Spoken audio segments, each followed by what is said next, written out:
Dünyamız dəyişir, amma əsl təhlükə inanın heç gözə görünmür. Bu, uzaqda bir yerdə deyil, elə indicə bədənimizdə baş verən səssiz bir işğaldır. Bu təhlükə nanoplastikdir. Hər gün nəfəs aldığımız havadan, içdiyimiz sudan bizə keçir. Görmürük, hiss etmirik, amma elmi faktlar ortadadır, o artıq qanımızda, orqanlarımızdadır. Yaxşı, bəs bu kiçicik hissəciklərin bütün planetlə nə əlaqəsi ola bilər ki? Gəlin faktlara baxaq. Son illərdə təbii fəlakətlərin sayı inanılmaz dərəcədə artıb. Və eyni zamanda plastik istehsalımızda demək olar ki, eyni qrafiklə yüksəlir. Qəribə deyil. Bu təsadüf deyil. Plastik çirklənmə sanki bir yorğan kimi yer kürəsinin istiliyini okeana həbs edir. Nəticədə okeanlar qızır, bu da daha çox fəlakət, daha çox seismik hadisə deməkdir. Bu təsiri aydın görmək olur. Zəlzələlər nəinki artıb, həm də yeni ərazilərə yayılıb.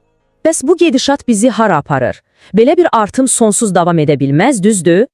Riyazi modelləşdirmə isə həyəcan verici məlumatlar əsasında bizə kritik bir il göstərir.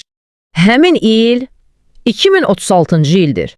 Alimlər buna geri dönüşü olmayan nöqtə deyir. Yəni, bir dəfə keçsək, qayıdışı olmayacaq.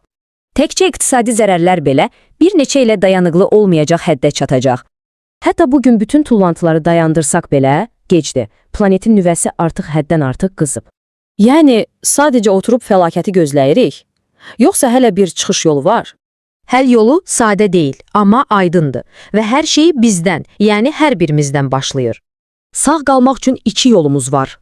Alimlərə şərait yaratmaq və bu məlumatı hamıya çatdırmaq. Bəs alimlərə nə lazımdır? Vahid mərkəz, sərhədsiz resurslar və tam əməkdaşlıq. Bax, bizim rolumuz da budur. Bunu dünyanın bir nömrəli mövzusuna çevirmək. Unutmayın, ən çox danışılan mövzu sonda ən vacib mövzuya çevrilir. Elə bu məlumatı tanıdığınız hər kəslə paylaşmaqla siz də kömək edə bilərsiniz. Faktlar ortadadır. Vaxt isə gedir. Bəs biz biganə qalacağıq. Seçim bizimdir. Planetin gələcəyi əslində bizim əlimizdədir.